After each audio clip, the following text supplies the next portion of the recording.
Finally they stir. True adventurers get up with a lark, I always say. But if there are larks to be found in these lands, they must fancy themselves akin to nightingales. Come, up you both stand. I, for one, am dying to find out what's for breakfast. Eleminster? The very same, Gale. And a fair bit miffed he is, too, finding himself forced to expose his best pair of boots to so many miles of country road on your behalf. I don't understand. How so on my behalf? I was bid to spare neither time nor my own self to find you. She sent me, Gale. You know of whom I speak. But why? Out with it, Eleminster. Please. Young man, has your sojourn away from Waterdeep washed away your decorum as well as your patience? Nigh a 10-day I've gone without honest fare, worthy of the name. Drank naught but what the sky entitled my thirst. Why, some bread, cheese, and a cup of wine would appear unto me a feast. Surely you won't begrudge me a mite of rest and repast before I get out with it?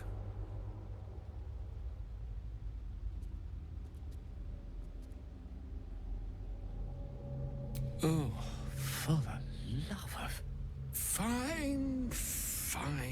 I'll turn a deaf ear to the clarion calls with which my scorned stomach beseeches me. Graver matters are at hand. Plenty to digest, after all. A good deal to stew over, if you will. Words ladled with import should be savored so as to better absorb their meaning. Wouldn't you agree? Eleminster! Right. You see,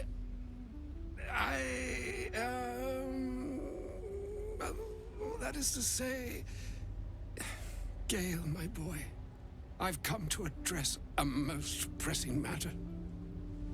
I'll speak as plainly as I can, forswearing the accustomed frills that decorate my speech. I'm here on behalf of Mystra. The message and the charge I bring you are hers.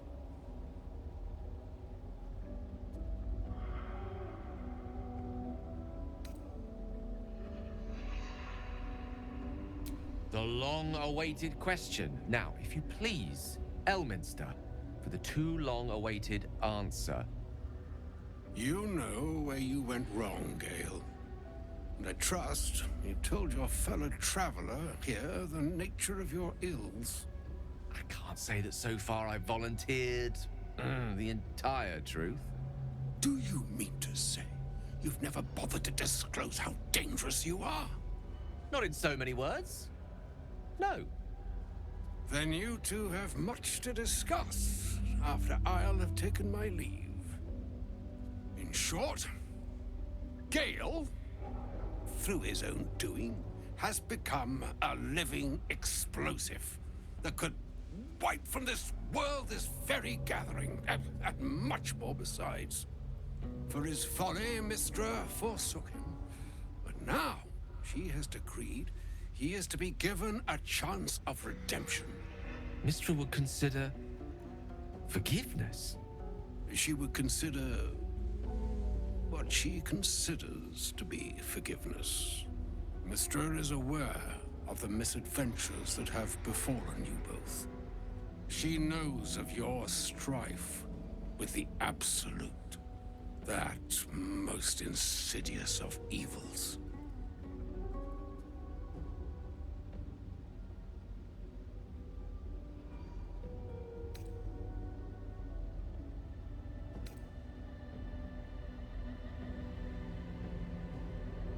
They choose the instruments of their will with great precision. Sometimes the single drops we think we are do not realize what waves we are building up to be. Do not discount yourself. And by the same token, do not discount your enemy. You must know that the Absolute is more dangerous than you can possibly conceive. It threatens all who live, even those who are undying. It threatens the gods, the weave, the very fabric of the universe itself. That is why I have come here to charge you, Gale, with its destruction. It is Mystra's belief that only you can.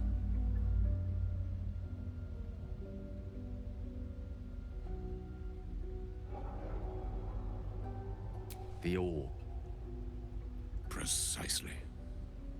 That which renders him so dangerous is an orb of Netherese origin that is buried within his chest. And that, Gale, is how we arrive at the heart of my directive. Mystra has granted me the power to stop the clock, as it were, on the orb's rush to overpower you. Instead, you will be able to unleash its lethal combustion at will. Interesting. This could be help, or hindrance. We shall have to see. You must find the heart of the Absolute, whatever that may be, and use yourself as the catalyst that will burn it from this world.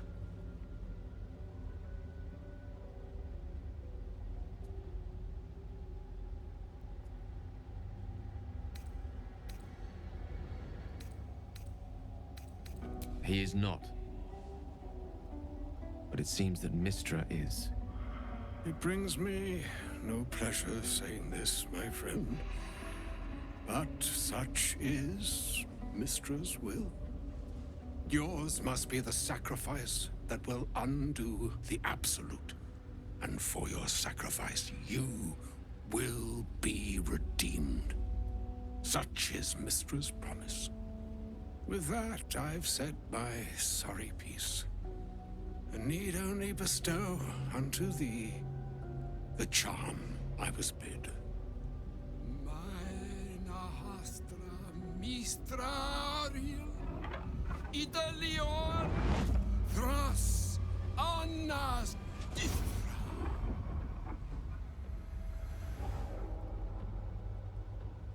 It is done. Both charge and charm have been committed into your care. To you, I commit into care Gale himself. I count on you to shepherd him well on this strangest of journeys.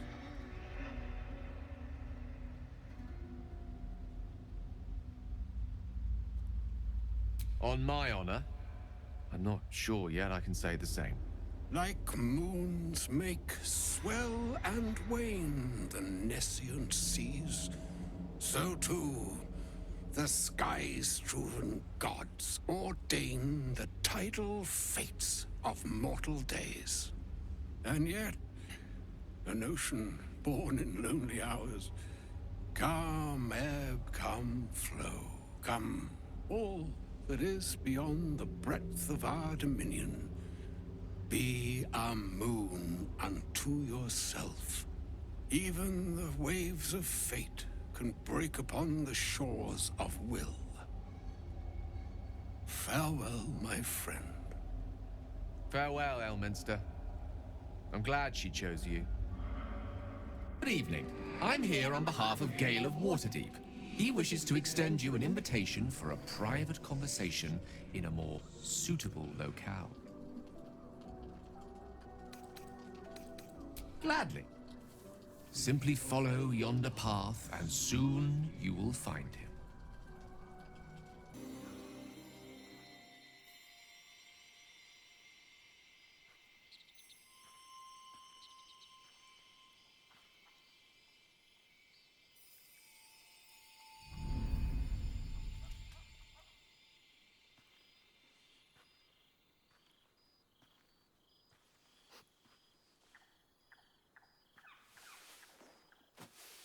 love this time of night. There's an almost reverent silence that accompanies the peak of darkness, when you'd almost believe the dawn will never break. The cradle of eternity. The timelessness of lovers. That most beautiful of fantasies.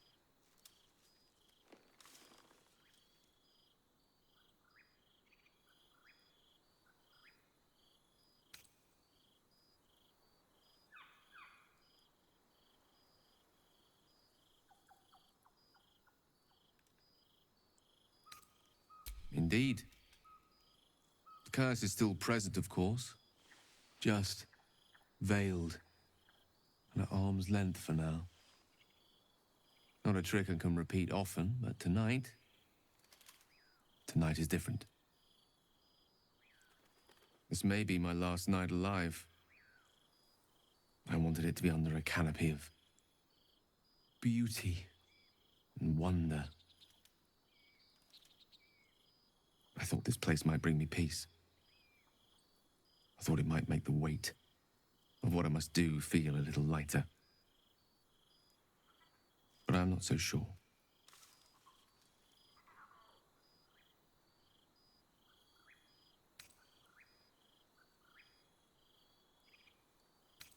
Babe or crone, coward or hero, death is assured. Mystra's forgiveness is not. If you knew the end was near, would you not want to ensure it had meaning? I am terrified. I will not claim otherwise. My face could scarcely conceal it, even if my words sought to deny it. There is no point in running from the inevitable. Better to meet it on my own terms.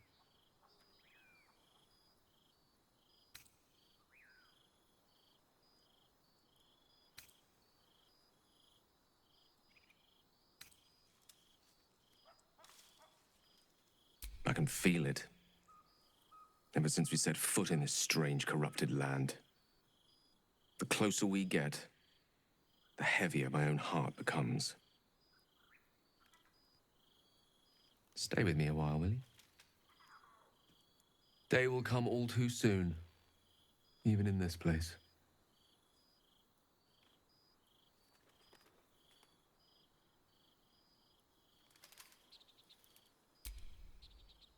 Heartening words.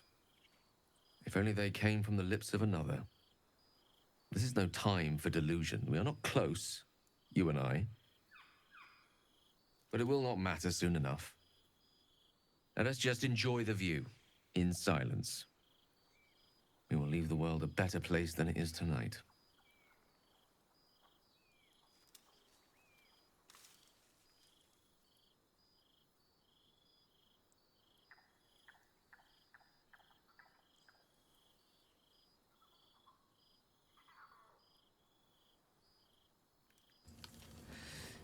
Too good.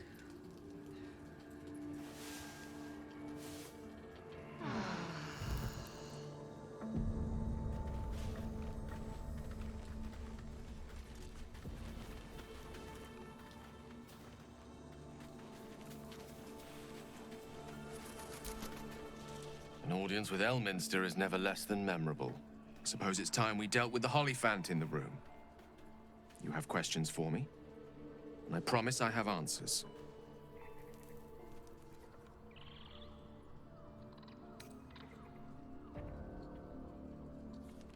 I'm sorry. And I assure you, you were never at risk. However, the cause of my condition is complicated. I'm what one might call a wizard prodigy.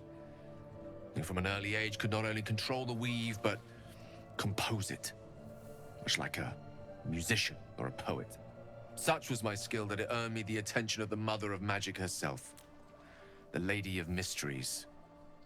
The goddess Mystra. She revealed herself to me and she became my teacher. In time, she became my muse. And later, even my lover.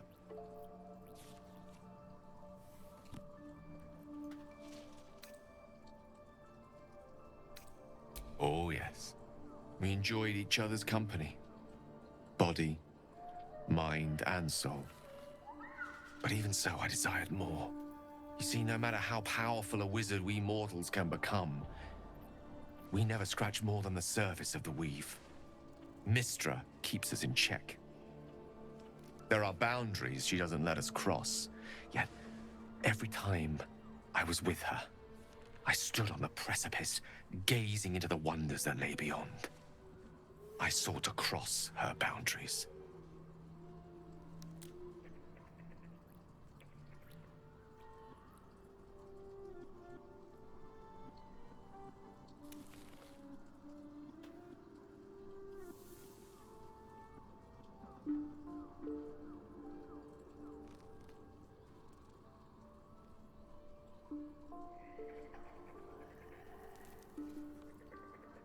I tried to convince her. I pouted. I pleaded. Swore my ambition was only to serve her better. She only smiled and told me to be contented. But inconceivable as it seems to me now, I shared a bed with a goddess, and yet I wasn't satisfied. So I sought to prove myself worthy to her instead. We come now to the crux of my folly. Shall I share the story behind it, or would you rather head straight to its sordid finale?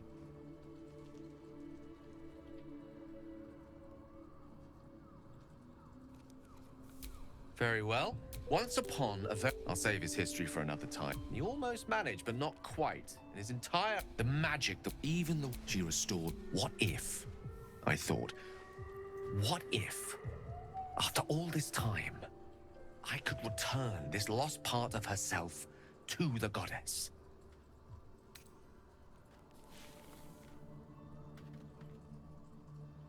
You know me. My gestures can never be grand enough. I was certain that this deed of raw power, draped in romance, would convince Mystra to take me by the hand and welcome me into her hitherto forbidden domains. I was mistaken. I obtained the fabled book and took it into my study. As for what happened next... Here. Place your hand over my heart. Let me show you.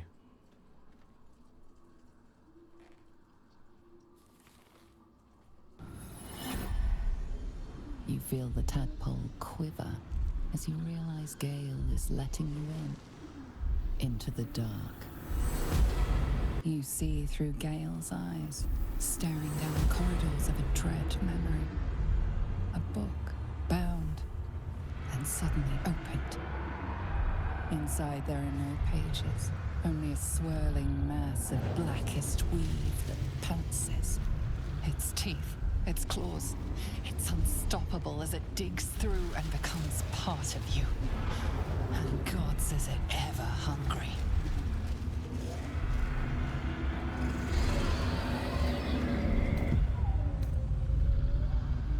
Thankfully, the moment I absorbed the fragment wasn't enough to kill me outright. It was only the beginning.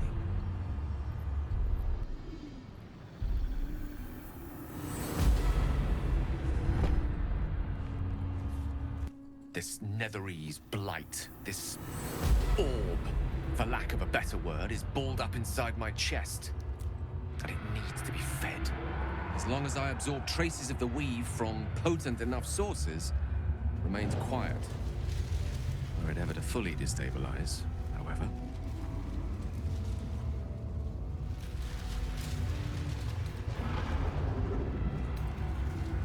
I will erupt.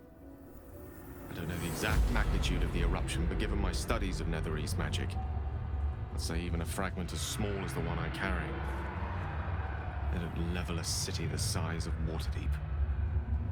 Fortunately, this need no longer be a concern. Well, until I meet the heart of the Absolute, whatever that is.